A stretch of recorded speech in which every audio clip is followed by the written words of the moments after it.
What if events went differently in the MCU?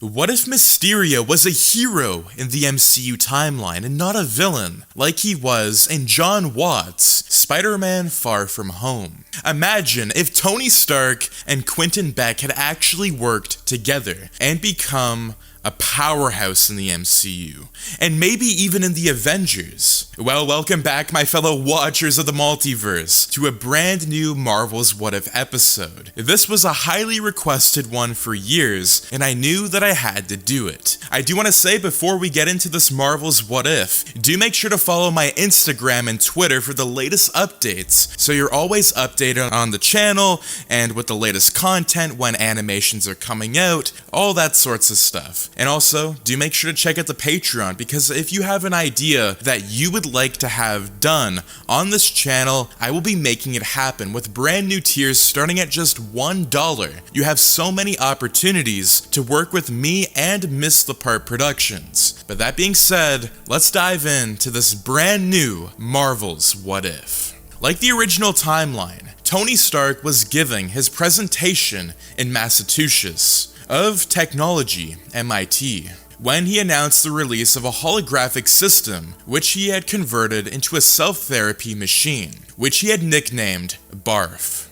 Binary Augmented Retroframing. This was created by Quinten Beck, who was an employee of Tony Stark in Stark Industries. Quentin Beck was aggrieved that Tony Stark had converted his systems, which he had imagined to be so much more, into a self-therapy machine, and this triggered him.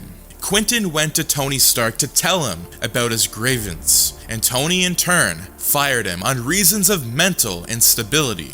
Our new timeline begins from here. Quentin Beck, after he was fired by Tony Stark, was angry and devastated because he had lost his life's work, which he believed would be revolutionary and change the world for the better. Before leaving Stark Industries, he stole a copy of the system in order to sell to the highest bidder for financial aid to advance the creation of the system and the best version he had created for Tony Stark. After he had stolen the gadget, it dawned on him that no one would really appreciate and utilize the systems he had created more than himself. This necessity, his decision to keep the device for himself.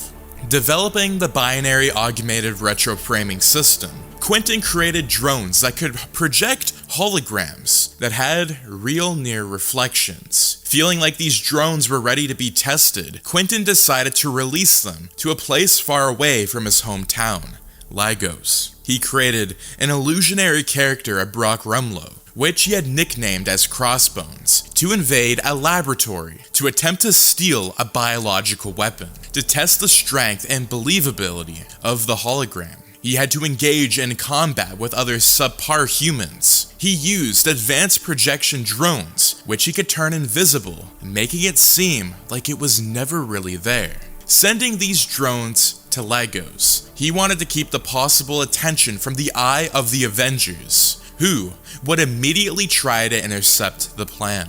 Quentin did not realize the severity of the biological weapons he randomly chose in Lagos. It was an infectious disease. The drones were sent to Lagos and the holographic characters were believable, as glided through the laboratory, evading bullets from the security officials. News reached Captain America, Steve Rogers, that a mercenary was trying to steal the biological weapons in Lagos. Captain America wasted no time. He went with his team of the Avengers and Tony's speed jet, Wanda Maximoff, the Scarlet Witch, Sam Wilson, Falcon, and Natasha Romanoff, the Black Widow, all flew to Lagos. When they arrived, the holographic character had left the laboratory without the biological weapon, as that was not the intention of Quentin. Quentin Beck, noticing the Avengers were already involved, he decided to self-destruct the drones in order to avoid getting into combat with any of the Avengers.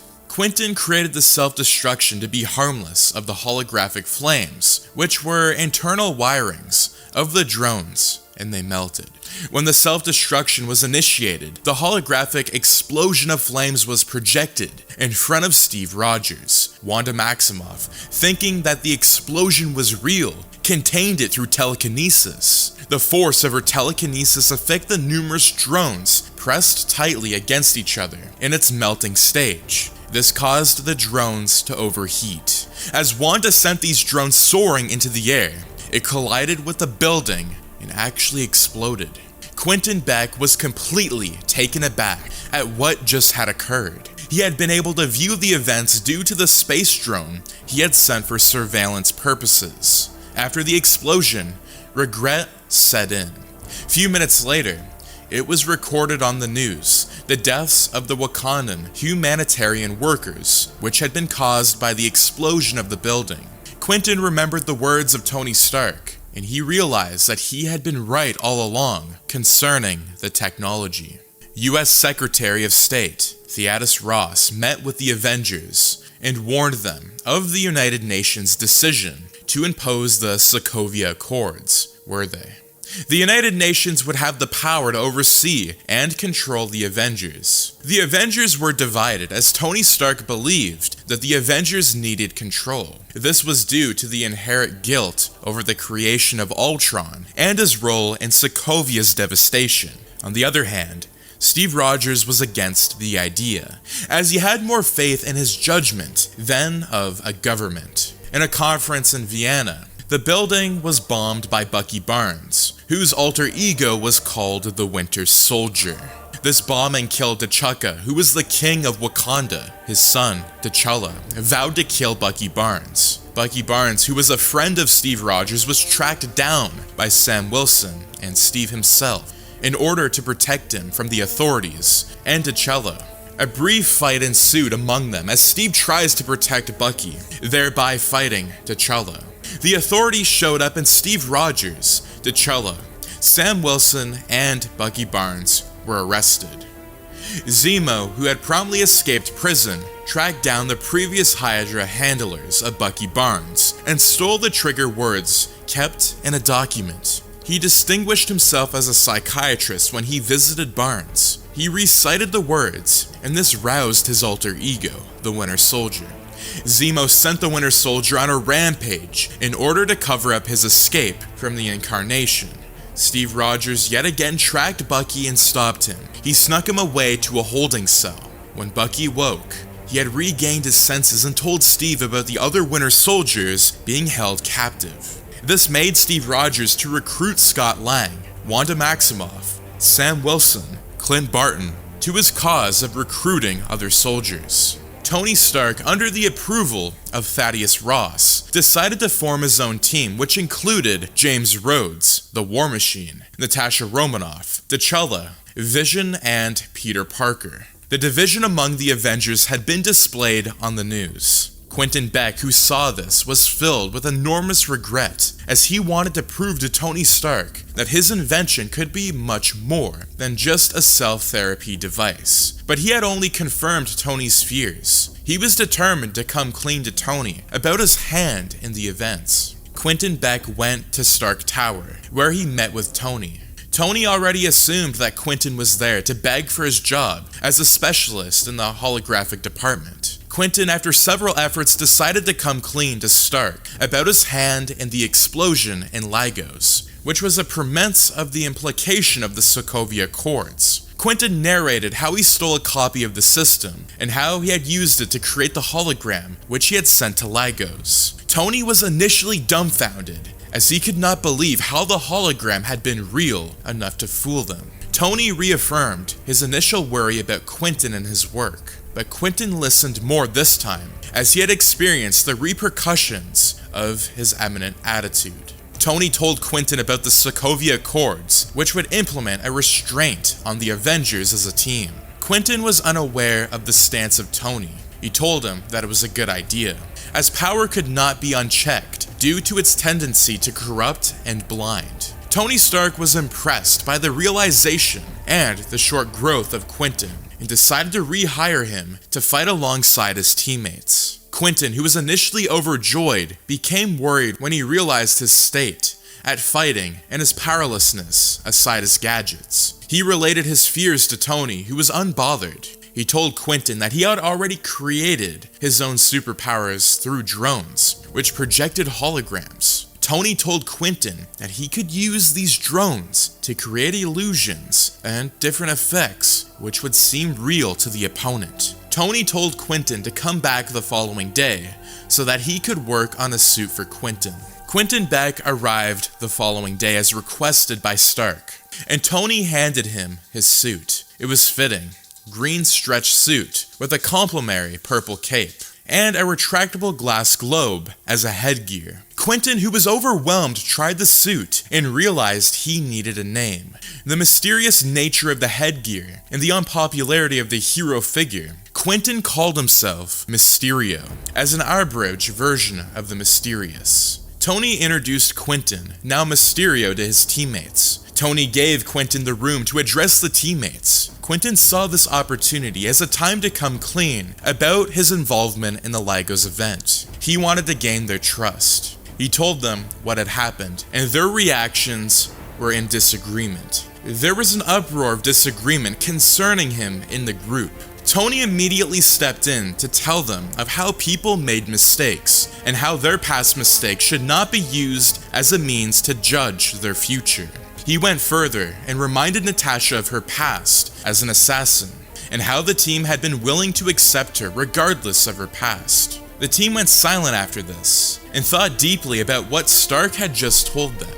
Tony's team intercepted Steve's team at the airport. Steve Rogers and his teammates were headed to the location of the other super soldiers in order to rescue them from the torture that they had undergone.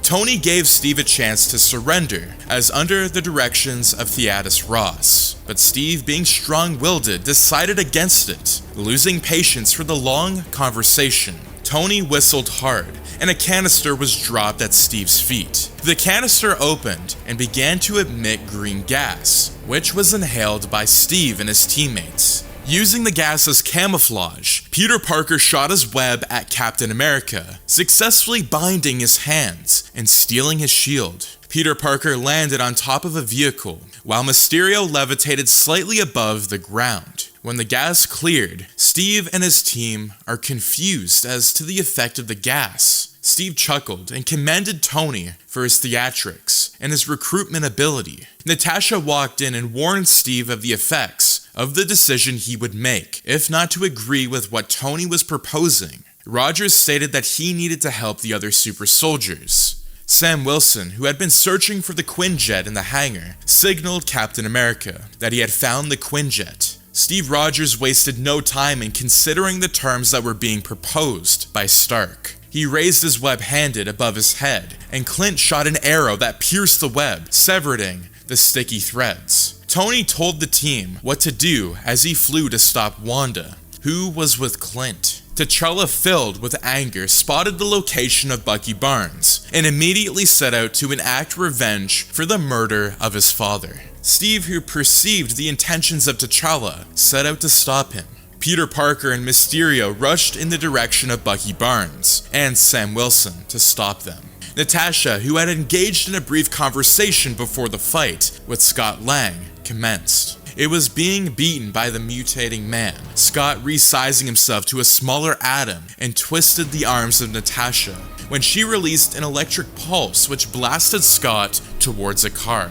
Tony, who had found Wanda, briefly engaged in a conversation with her about her decision to join Steve. Clint, who was by her side, shot an arrow, which Tony effectively dodged. Tony made a snarky comment about how Clint claimed to never miss, to which Clint responded with, he wanted him to look. This signaled Wanda to pull cars from the parking lot, which was overhead Tony.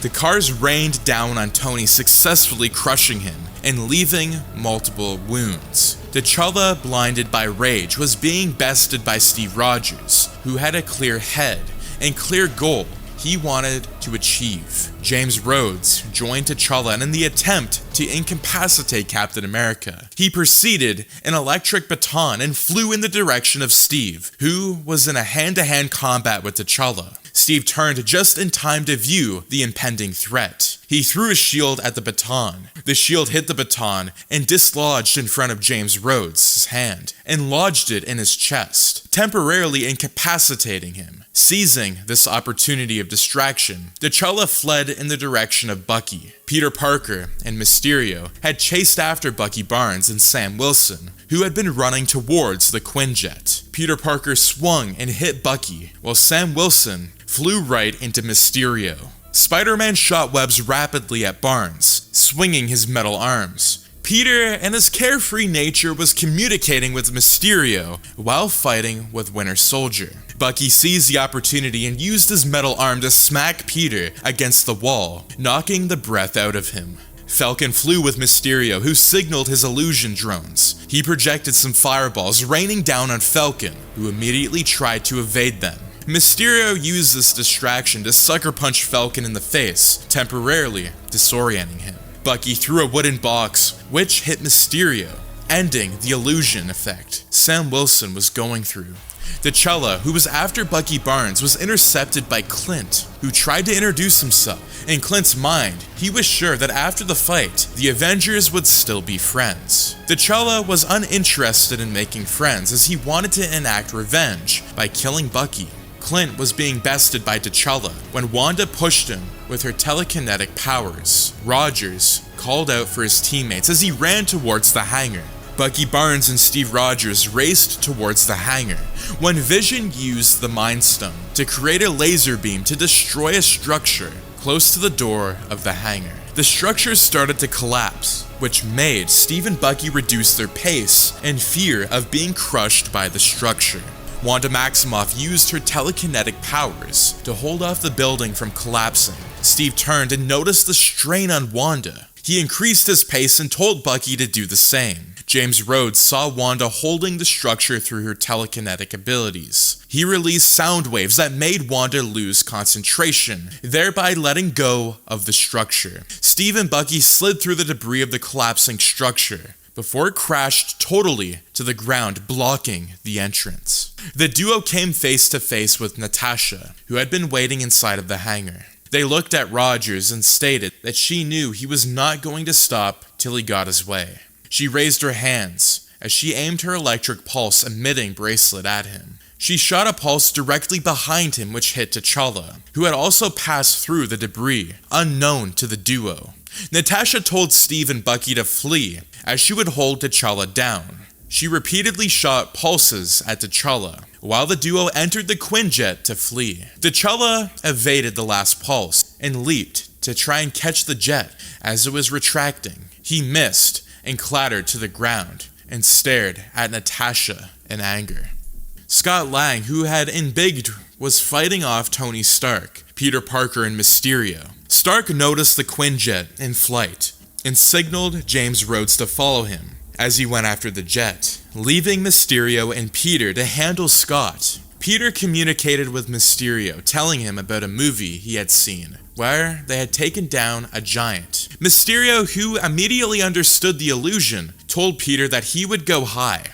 Peter was successful, and he used his webs around the knees of Scott when Mysterio used an illusion of a truck directed at his face, and Scott threw up his hands to try and avoid it. The sudden movement then knocked his knees and caused Scott to trip and fall back. As he fell backwards, he hit Peter, who had failed to detach his webs from his knees. Peter crashed against a plane, then to the floor, disorienting him. Mysterio came to his aid. Stark and Rhodes pursued the Quinjet, Tony ahead while James was behind. A missile was fired and it exploded in front of War Machine. This made him turn and notice that he was being pursued by Sam Wilson. James solicited for the help of Vision, who had made peace with Wanda, his love interest. Vision shot a beam at Sam, who dodged it. The beam grazed the chest of James instead, shutting down his suit. With no power, the suit began to crash. Tony noticed that James was crashing. He left his pursuit of the Quinjet and flew to stop the imminent crash of his friend. Sam Wilson also noticed that Rhodes was falling and sprang into action of trying to catch him. Rhodes crashed to the floor, and Tony was riddled with fear. He asked for his vitals from the war machine. It read that his pulse was detectable. Sam tried to apologize to Tony, and Stark shot a missile at his chest, and it clattered in armor. After Steve and Bucky had successfully escaped, the rest of his teammates were captured and taken to the Raft prison. Tony Stark was aggrieved at the welfare of his friend, War Machine, who was temporarily paralyzed due to the fall. He was informed that Rhodes would be paralyzed temporarily. When James eventually woke up in the hospital bed, he advised Tony to investigate the innocence of Bucky. He was convinced that Steve Rogers would not defy institutional laws, an authority for a hunch he had about his friend. In Tony's investigation, he found out that Zemo had framed Bucky. He had triggered his hypnosis stage, which beclouded his mind, which made him susceptible to Zemo's manipulations. Stark went to meet Sam Wilson, who was in prison, and asked him for the destination of Bucky Barnes and Steve Rogers. Sam was a little hesitant to delve into the location of Rogers and Bucky to Tony. Tony explained that he wanted to call a truce, since he had glamored evidence which proved Bucky's innocence. Sam, finally convinced, decided to tell Tony the location. Mysterio, who had followed Tony, emerged from hiding and stated that he wanted to follow Tony on his mission. Tony refused at first, but Mysterio provided instance where he would be of use to Tony. He gave an instance of being attacked by the other super soldiers who were going to be at the lab. Tony, who saw this reasoning as logic, agreed. He told Mysterio that their search party would not be communicated to Thaddeus Ross, the secretary. Tony and Quentin Beck went to the Siberian Hydra facility, where they met Steve Rogers and Bucky Barnes. Unknown to them, they had been followed by T'Challa, who was still bloodthirsty and clouded by revenge. Tony called a truce and decided to help Rogers in the search for the super soldiers. Mysterio, who was by Tony's side, stood at high alert, observing for any kind of damage. When they got to the laboratory where the super soldiers were kept in glass containment units, they realized Zemo had executed the entire remnants of the super soldiers. Zemo, who had waited for the arrival of the heroes, emerged from hiding. Tony raised his armored hand to shoot beams at Zemo. Zemo interrupted him by showing him a video where the Winter Soldier, Bucky Barnes, had assassinated his parents in 1991. Tony became confused and shocked. He stared at Steve, and the shocked expression was absent on his face. Tony realized that Steve had known all along and had hidden the truth from him. Filled with renewed rage, Tony began to attack Captain America, while Mysterio attacked Bucky. Zemo used this opportunity to escape. As Zemo fled, he finally came to a stop at the edge of a cliff. He sat down and brought out his gun. He was immediately attacked by T'Challa, who stopped him from committing suicide. Zemo realized that he had to accomplish his mission, and he had nothing else left to lose. He confessed to T'Challa about the hand that he had played for his father's death. T'Challa lifted Zemo by the collar of his shirt and dangled him over the cliff. He stared into his eyes of Zemo and saw the acceptance in his eyes. He had accepted death and was ready to die. T'Challa decided against killing him and planned to hand him over to the authorities. Back in the laboratory, Captain America was not making solid hits against Tony, as he was fast and filled with rage. Bucky had been slammed against a glass tube, shattering it in the process. Steve, filled with a sense of protection, attacked Mysterio. He threw a shield against his glass helmet, which broke through and knocked him out. After he had briefly rescued Barnes, they decided to combine their techniques to fight Tony. Steve attacked from the left while Bucky attacked from the right. They delivered quick punches to his armored body, which began to destroy parts of it. Tony shot a laser beam at Bucky. Bucky immediately raised his metal arm to block the beam. They had been going at it for some minutes, when it dawned on Steve that Tony would not stop as long as he had enough power in his suit. Steve signaled Bucky, and they both attacked at once. Bucky slammed his foot against Tony's knees, making him kneel over, Steve rendering the final blow to his face with his shield. Tony fell backwards. Steve climbed on top of him as Tony raised his hand and shot laser beams at Bucky's shoulders. The laser severed the robotic arm of Bucky. Steve raised his shield above his head and brought it down hard against Tony Stark's chest, where his power source was. But the shield passed through him. Steve was confused. Tony began to glitch under him. He heard Tony's voice distant but clear, telling someone that he was waking up. Slowly, the laboratory around him began to fade. Bucky began to fade, same as Mysterio, and Tony Stark, who was underneath him. Steve opened his eyes and realized he was lying on a bed, and Tony was looking at him through a pixelated glass with a proud smirk. Noting the confusion of Steve's face, Tony reminded him of the green gas, which Mysterio had dropped on them at the airport. Tony told them that the gas had created illusion effects, which made them see what they wanted most to happen in the course of their sleep. He further told them that the gas had caused them to go into sleep paralysis, which gave them, Tony and his team, enough time to move Steve and his team from the airport to the Raft prison. Steve realized that he had never made it out of the airport. He was filled with a sense of betrayal and hurt. He looked around and saw his teammates also in cells. But somewhere deep down, he was filled with joy that he never fought a war with Tony Stark. Quinten, on the other hand, walked to meet Tony on a balcony. Tony thanked him for his help and noted that he felt bad for imprisoning his friends. Beck smiled and noted he could always bust them out of prison when the government wasn't paying attention. Tony chuckled and noted that this was exactly what he wanted Beck to do for him. "You definitely have the heart of an Avenger," Tony said, and he shook hands with Beck. And that is going to be What If Mysterio Was a Hero?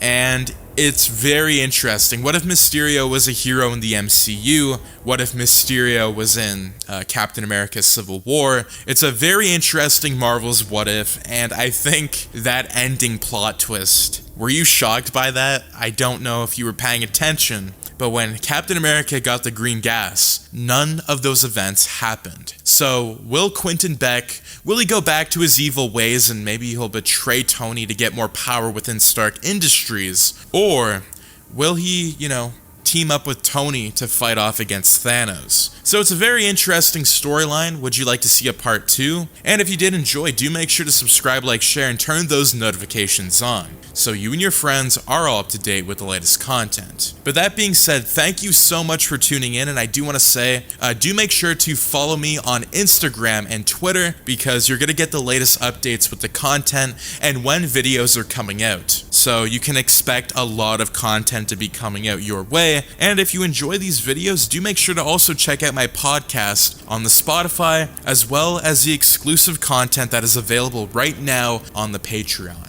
But thank you so much for tuning in, and I'll see you in the next video. Take care and have a wonderful day. Peace out.